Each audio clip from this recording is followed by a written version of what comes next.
हो गया। Class 9 NCERT chapter number 10 गुरुत्वाकर्षण चल रहा था, भार तक पढ़े थे। अब किसी वस्तु का चंद्रमा पर भार। हमने सीखा है कि पृथ्वी पर किसी वस्तु का भार वह बल है जिसे पृथ्वी उस वस्तु को अपनी ओर आकर्षित करती है। इसी प्रकार चंद्रमा पर भी किसी वस्तु का भार वह बल है जिसे चंद्रमा उस वस्तु को अपनी ओर आकर्षित करेगी। तो चंद्रमा का द्रव्यमान पृथ्वी की अपेक्षा कम है। चंद्रमा का द्रव्यमान पृथ्वी की अपेक्षा कम होता है। इस कारण चंद्रमा वस्तुओं पर कम आकर्षण बल लगाता है। जिसका द्रव्यमान जितना ज्यादा रहेगा वो अपनी ओर उतना ज्यादा आकर्षण बल लगाएगा। चंद्रमा का द्रव्यमान पृथ्वी की तुलना में कम होता है, इसलिए पृथ्वी की तुलना में चंद्रमा पर आकर्षण बल कम लगता है। मान लीजिए किसी वस्तु का द्रव्यमान m है, तो चंद्रमा पर इसका भार w है। मान लीजिए चंद्रमा का द्रव्यमान m है तथा इसकी त्रिज्या rm है। तो गुरुत्वाकर्षण का सार्वत्रिक नियम लगाने पर चंद्रमा पर वस्तु का भार Wm बराबर g m1 × m2 बटे r स्क्वायर हो जाएगा। और मान लीजिए उसी वस्तु का पृथ्वी पर भार We और पृथ्वी का द्रव्यमान m तथा इसकी त्रिज्या r है। तो सारणी 10.9 और 10.15 से हमें प्राप्त होता है कि We बराबर g m1 m2 बटे r स्क्वायर हो जाएगा। और समीकरण 10.16 और 10.17 में सारणी 10.1 से उपयुक्त मान रखने पर 10.1 में सारणी में दिया हुआ है कि द्रव्यमान कि पृथ्वी के द्रव्यमान 5.98 × 10⁻24 kg में और इसका त्रिज्या होता है 6.37 × 10⁻6 मीटर। और चंद्रमा का द्रव्यमान 7.36 × 10⁻22 kg और इनकी त्रिज्या होती है 1.75 × 10⁻6 मीटर। अब Wm और Wm बराबर g पृथ्वी का चंद्रमा का भार रखेंगे तो 7.36 × 10⁻22 kg × m बटे में 1.74 × 10⁻6 मीटर। 1.74 यानी चंद्रमा की त्रिज्या। अब Wm बराबर 2.431 × 10⁻10 g × m और We बराबर 1.474 × 10⁻11 g × m जाएगा। और उसी से यहाँ निकलता है कि वस्तु का चंद्रमा पर भार पृथ्वी के भार से कितना होता है 1/6 होता है। एक वस्तु के द्रव्यमान अगर पृथ्वी पर 10 kg है तो इसका भार कितना होगा, तो भार निकालने के लिए क्या होता है m × a। तो a का मान पृथ्वी पर 9.8 मीटर/सेकंड स्क्वायर। तो 10 kg द्रव्यमान है, 10 kg को गुना करेंगे 9.8 से तो कितना आ जाएगा 98 न्यूटन आ जाएगा। यानी अगर किसी वस्तु का भार पृथ्वी पर 10 kg है तो उसका द्रव्यमान पृथ्वी पर कितना न्यूटन होगा 98 न्यूटन। और मान लो एक वस्तु का भार पृथ्वी की सतह पर मापने पर 10 न्यूटन आता है, इसका भार चंद्रमा की सतह पर मापने पर कितना आएगा तो 1/6 आएगा। 1/6 आएगा। पृथ्वी पर 10 है तो चंद्रमा पर इसका 1/6 10/6 आएगा 1.67 न्यूटन। किसी वस्तु के द्रव्यमान तथा भार में क्या अंतर है, तो किसी वस्तु के द्रव्यमान उसके परिमाण को बताता है। द्रव्यमान क्या बताता है, द्रव्यमान उसके परिमाण को बताता है और भार परिमाण के साथ साथ दिशा भी बताता है। यानी द्रव्यमान सिर्फ उसके भार पर द्रव्यमान पर डिपेंड करता है, लेकिन भार वस्तु के द्रव्यमान और त्वरण दोनों पर निर्भर करता है। किसी वस्तु के चंद्रमा पर भार पृथ्वी पर इसके भार के 1/6 गुना क्यों होता है, क्योंकि g का मान यहाँ पृथ्वी पर से चंद्रमा पर 1/6 हो जाता है। अब प्रणोद तथा दाब। तो क्या कभी आपने सोचा है कि ऊंट रेगिस्तान में आसानी से क्यों दौड़ पाता है। सेना का टैंक जिसका भार 1000 टन से भी अधिक होता है वो एक सतत चोट पर क्यों टिका होता है, किसी सतत चेन पर क्यों टिका होता है। किसी ट्रक या बस के टायर अधिक चौड़े क्यों होते हैं, काटने वाले औजार की धार तेज क्यों होती है। तो इस प्रश्न का उत्तर जानने के लिए तथा इनमें शामिल परिघटनाओं को समझने के लिए दी गई वस्तु पर एक विशेष दिशा में लगने वाले नेट बल जिसको प्रणोद तथा प्रति इकाई क्षेत्रफल पर लगने वाले बल यानी दाब की धारणा को परिचय करना सहायक होगा। प्रणोद तथा दाब का अर्थ है समझने के लिए आइए समीकरण स्थितियों पर विचार करें। स्थिति 1 में किसी बुलेटिन बोर्ड पर आप एक शॉर्ट लगाना चाहते हैं, जैसा कि किसी बुलेटिन बोर्ड पर आप एक चार्ट लगाना चाहते हैं, जैसा कि 10.3 में दर्शाया गया है। यह कार्य करने के लिए आपको ड्राइंग चिन्हों को अपने अंगूठे से दबाना होगा। इस अवस्था में आप पिन की शीर्ष से चपटे भाग की सतह के क्षेत्रफल पर बल लगाते हैं। यह बल बोर्ड की सतह यानी पृष्ठ के लंबवत लगाता है। यह बल पिन की नोक पर अपेक्षाकृत छोटे क्षेत्रफल पर लगता है, छोटे क्षेत्रफल पर लगता है। और चोट लगने के लिए ड्राइंग पिनों को अंगूठे से बोर्ड के लंबवत दबाया जाता है। और स्थिति 2 में आप शिथिल ढीले रेत पर खड़े होते हैं। आपके पैर रेत में गहरे धंस जाते हैं। अब रेत पर लेटिए। आप देखेंगे कि आपका शरीर रेत में पहले जितना नहीं धंसता, पहले जैसा नहीं धंसता है। दोनों अवस्था में रेत पर लगने वाला बल आपके शरीर का भार है। आप पढ़ चुके हैं कि भार ऊर्ध्वाधर दिशा में नीचे की ओर लगने वाला बल है। भार क्या है? ऊर्ध्वाधर दिशा में नीचे को लगने वाला बल है। यहाँ बल रेत की सतह के लंबवत लग रहा है।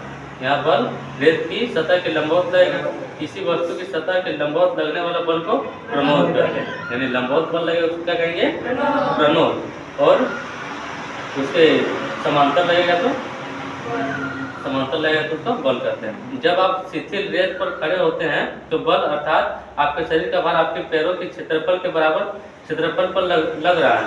अब आप लेट जाते हैं तो वही बल आपके पूरे शरीर के संपर्क क्षेत्रफल के बराबर क्षेत्रफल पर लगता है, जो कि आपके पैरों के क्षेत्रफल से अधिक है। इस प्रकार समान परिणाम के बलों का भिन्न भिन्न क्षेत्रफल पर भिन्न भिन्न प्रभाव होता है।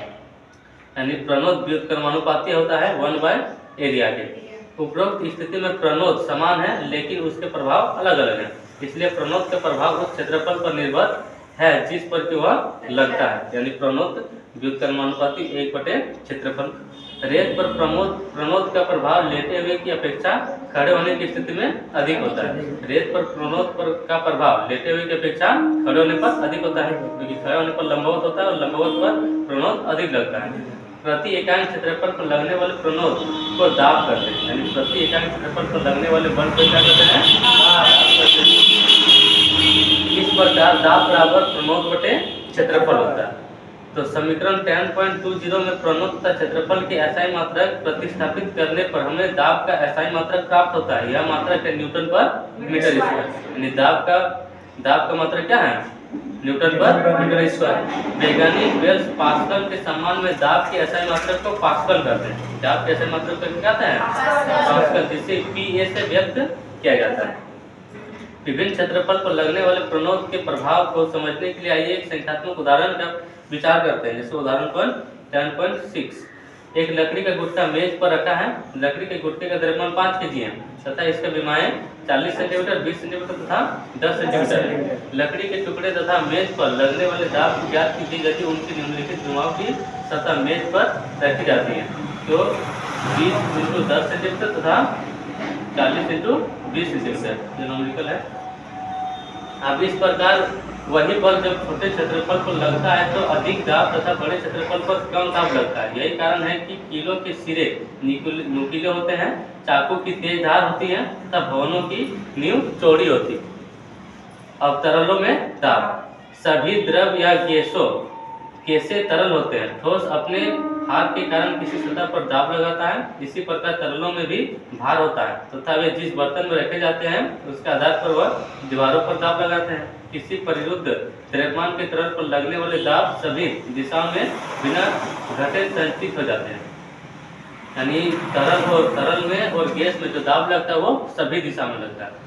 उत्प्लावकता। अब उत्प्लावकता क्या है कि क्या आप कभी किसी तालाब में तैरे हैं और अपने स्वयं कुछ हल्का अनुभव किया है? क्या कभी आपने किसी कुएं से पानी खींचा है और अनुभव किया है कि जब पानी से भरी बाल्टी कुएं के पानी के बाहर आती है तो अधिक भारी लगती है? क्या कभी आपने सोचा है कि लोहे तथा स्टील से बना जलयान समुद्र के पानी में क्यों नहीं डूबता है, लेकिन उतनी ही मात्रा में लोहा तथा स्टील यदि चादर के रूप में हो तो क्या वह डूब जाएगा? तो डूब जाएगा। इन सभी प्रश्नों का उत्तर जानने के लिए उत्प्लावकता के बारे में जानना आवश्यक है। उत्प्लावकता का अर्थ समझने के लिए आइए क्रियाकलाप करते हैं कि प्लास्टिक की एक खाली बोतल लीजिए। बोतल के मुंह को एक वायुरुद्ध डॉट से बंद कर दीजिए। इसे एक पानी से भरी बाल्टी में रखिए। आप देखेंगे कि बोतल तैरती है। अगर हवा निकाल के उसमें ढक्कन लगा देंगे तो पानी फेंक देने से वो तैरती है ना। तो बोतल को पानी में धकेलिए। ऊपर की ओर एक धक्का महसूस करते हैं और इसे और अधिक नीचे धकेलने का प्रयत्न कीजिए। आप इसे और अधिक गहराई में धकेलने में कठिनाई अनुभव करेंगे। जब हम लोग बोतल को ले लेंगे और नीचे धकेलेंगे तो हम लोग को बल लगता है ऊपर की ओर, और जब अधिक गहराई तक धकेलेंगे तो और ज़्यादा बल लगता है। यह दिखाता है कि पानी बोतल से ऊपर की दिशा में बल लगता है। जैसे जैसे बोतल को पानी में धकेलते जाते हैं, पानी द्वारा ऊपर की ओर लगाया गया बल बढ़ता जाता है जब तक कि बोतल पानी में पूरी तरह डूब न जाए। अब बोतल को छोड़ दीजिए, यह उतर कर सतह पर वापस आ जाएगा। बोतल को नीचे छोड़ देंगे तो कहाँ जाएगा? सतह पर। क्या पृथ्वी का गुरुत्वाकर्षण बल इस बोतल पर कार्यरत है? यदि ऐसा है तो बोतल छोड़ने पर पानी में डूब क्यों नहीं रहती? आप बोतल को पानी में कैसे डुबा सकते हैं? तो पृथ्वी पर गुरुत्वाकर्षण बल बोतल पर नीचे की दिशा में लगता है। किधर पर लगता है? नीचे की दिशा में। इसके कारण बोतल नीचे की दिशा में खींचता है, लेकिन पानी बोतल पर ऊपर की ओर बल लगाता है। लेकिन पानी बोतल को किधर पर बल लगाता है? ऊपर की ओर। अब तब बोतल ऊपर की दिशा में धकेली जाती है, क्योंकि बोतल से पानी का द्रव्यमान अधिक होता है और पानी ऊपर की ओर बल लगाता है। इसी कारण वो कहाँ जाता है? ऊपर आ जाता है। हम पढ़ चुके हैं कि वस्तु का भार पृथ्वी के गुरुत्वाकर्षण बल के बराबर है। जब बोतल डुबोई जाती है तो बोतल पर पानी द्वारा लगाना वाले बल ऊपर की दिशा में बल इसके भार से अधिक है, इसलिए छोड़ने पर यह ऊपर की ओर जाती है। बोतल को पूरी तरह डुबोए रखने के लिए पानी के द्वारा बोतल पर ऊपर को लगने वाले बल को संतुलित करना पड़ेगा। इसे नीचे की दिशा में लगने वाले एक बाहरी बल को लगाकर प्राप्त किया जा सकता है। यह बल कम से कम ऊपर की ओर लगाने वाले बल तथा बोतलों के भार में अंतर के बराबर होना चाहिए। बोतल पर पानी द्वारा ऊपर की ओर लगने वाला बल उत्प्लावक बल कहलाता है। बोतल पर पानी द्वारा ऊपर को लगाए जाने वाले बल को क्या कहेंगे? उत्प्लावन बल कहेंगे। वास्तव में किसी तरल में डुबोने पर सभी वस्तुएं पर एक उत्प्लावक बल लगता है। एक बल लगता है जो उत्प्लावक बल होता है। उत्प्लावक बल का परिणाम तरल के घनत्व पर निर्भर करता है। उत्प्लावक बल का परिमाण किस पर निर्भर करेगा? तरल के घनत्व पर। अब पानी की सतह पर रखने पर वस्तुएं तैरती या डूबती है, क्यों? तो इस प्रश्न को तो समझने के लिए एक निम्नलिखित क्रियाकलाप करते हैं कि पानी से भरा एक बीकर लीजिए या लोहे की कील लीजिए और इसे पानी की सतह पर रखिए। देखिए क्या होगा? क्या हो जाएगा? वो डूब जाएगा। कील डूब जाती है। कील पर लगने वाला पृथ्वी का गुरुत्वाकर्षण बल नीचे की ओर खींचता है। पानी कील पर उत्प्लावन बल लगता है जो इसे ऊपर की दिशा में धकेलता है, लेकिन कील पर नीचे की ओर लगने वाला बल कील पर पानी द्वारा लगाए गए उत्प्लावक बल से अधिक होता है, इसलिए वह। अब पानी से भरा बीकर लीजिए, एक कील तथा समान द्रव्यमान का एक क्वार्क का टुकड़ा लीजिए, इसे पानी की सतह पर रखिए। देखिए क्या होता है? तो क्वार्क क्या होगा? तैरेगा। क्वार्क तैरता है जबकि कील डूब जाती है। ऐसा उसके घनत्व में अंतर के कारण होता है। किसी पदार्थ का घनत्व उसके एकांक आयतन के द्रव्यमान को कहते हैं। किसी पदार्थ का घनत्व उसके एकांक आयतन के द्रव्यमान को कहते हैं। क्वार्क का घनत्व पानी के घनत्व से कम है, इसलिए क्वार्क तैर जाता है। अर्थात क्वार्क पानी का अर्थ है कि क्वार्क पर पानी का उत्प्लावन बल क्वार्क के भार से अधिक है, इसलिए यह तैरती है। और लोहे की कील का घनत्व पानी के घनत्व से अधिक है। इसका अर्थ है कि लोहे की कील पर पानी का उत्प्लावन बल लोहे की कील के भार से कम है, इसलिए यह डूब जाती है। इस प्रकार द्रव के घनत्व से कम घनत्व की वस्तुएं द्रव पर तैरती है। द्रव के घनत्व से अधिक घनत्व की वस्तु द्रव में डूब जाती है। द्रव से अधिक घनत्व होगा तो द्रव में वो डूब जाएगी, और द्रव से कम घनत्व होगा तो द्रव पर वो तैरेगी। एक पतली तथा मजबूत डोरी से बने पट्टे की सहायता से स्कूल बैग को उठाना कठिन होता है, क्यों? एक पतली तथा मजबूत डोरी से पट्टे की सहायता से स्कूल बैग को उठाना कठिन होता है।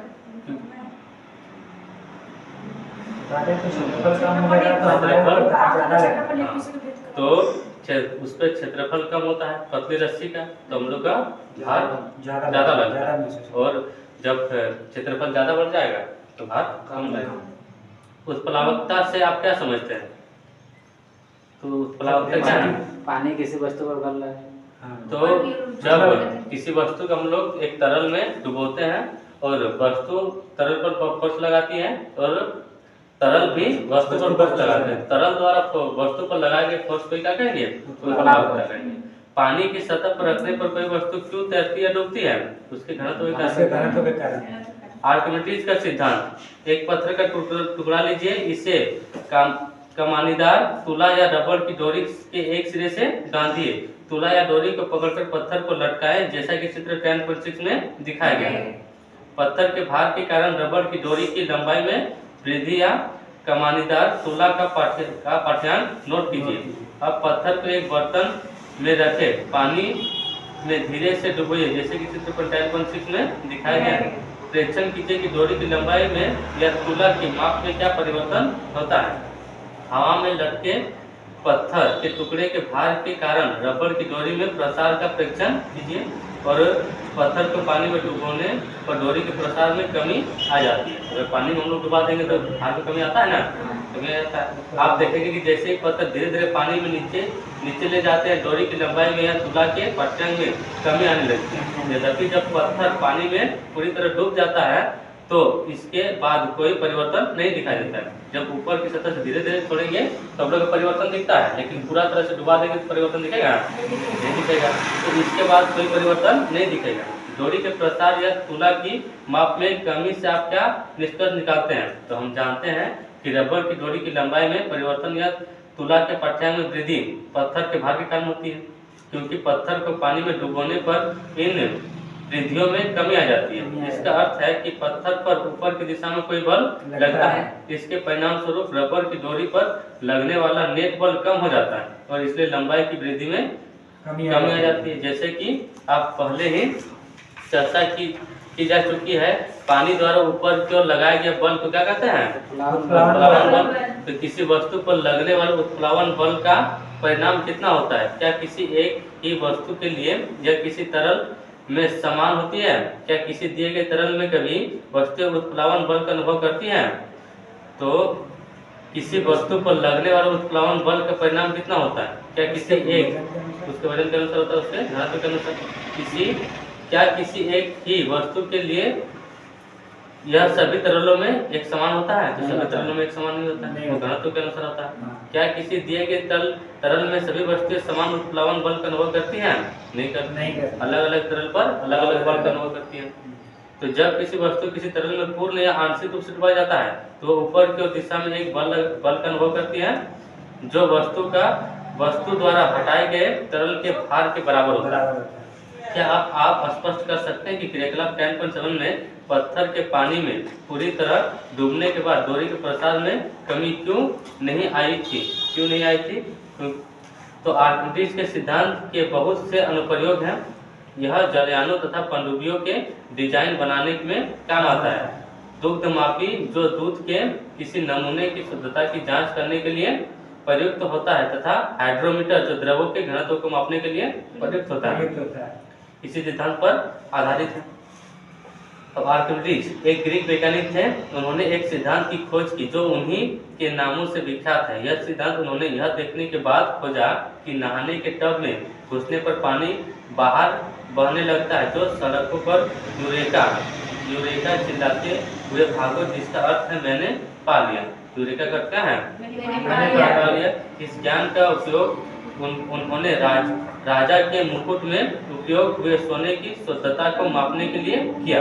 उनके यांत्रिकी तथा ज्यामिति में किए गए कार्यों ने उन्हें प्रसिद्ध कर दिया।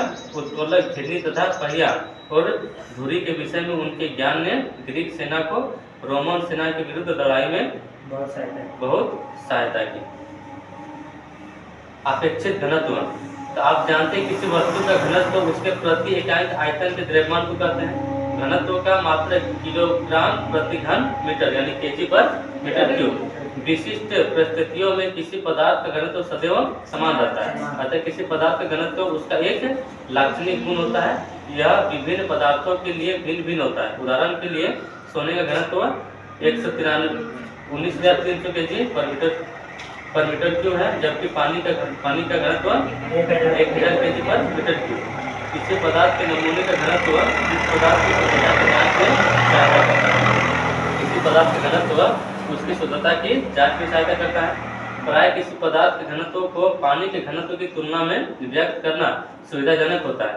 किसी पदार्थ का अपेक्षित घनत्व उस पदार्थ का घनत्व व पानी के घनत्व का अनुपात है। अर्थात अपेक्षित घनत्व बराबर किसी पदार्थ का घनत्व बटे पानी का घनत्व होता है। क्योंकि अपेक्षित घनत्व समान राशियों का एक अनुपात है, अतः इसका कोई मात्रक नहीं होता। अपेक्षित घनत्व कोई मात्रक होगा नहीं होगा।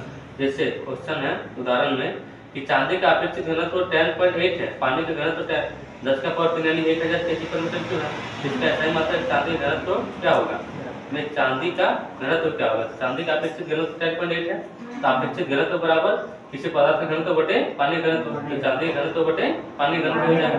तो चांदी घनत्व बराबर, तो हम लोग को निकालना चांदी घनत्व है, चांदी घनत्व निकालने के लिए अपेक्षित घनत्व गुना करना होगा पानी घनत्व से।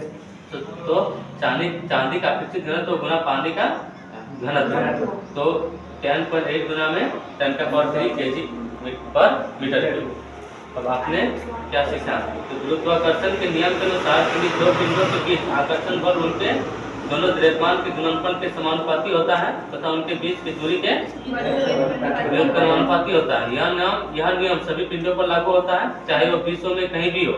इस प्रकार के नियम को सार्वत्रिक नियम कहते हैं। गुरुत्वाकर्षण एक क्षीण बल है जब तक कि बहुत अधिक द्रव्यमान वाले पिंड संबंध न हो। द्वितीय बल पृथ्वी तल से ऊंचाई बढ़ने पर कम होता है तथा पृथ्वी तल के विभिन्न स्थानों पर भी परिवर्तित होता है, और इसका मान ध्रुवों के विषुवत वृत्त की ओर घटता जाता है। यानी विषुवत रेखा की ओर जाएंगे तो जी का मान घटते जाएंगे, छोटा जी का मान। किसी वस्तु का भार वह बल है जिसे पृथ्वी उसे अपनी ओर आकर्षित करती है। किसी वस्तु का भार द्रव्यमान तथा वृत्त के गुणनफल के बराबर होता है, यानी W बराबर mg। किसी वस्तु का भार भिन्न भिन्न स्थानों पर भिन्न भिन्न हो सकता है किंतु द्रव्यमान स्थिर रहता है। सभी वस्तुएं किसी तरल में डुबोने पर उत्प्लावक बल का अनुभव करती हैं। जिस द्रव्य में वस्तु को डुबाया जाता है उसके घनत्व से कम घनत्व की वस्तु द्रव्य की सतह पर तैरती है कि डूब जाती है, तैरती है। यदि वस्तु का घनत्व डुबोए जाने वाले द्रव्य से अधिक है तो द्रव्य में वो क्या होती है, डूब जाएगी। ठीक है।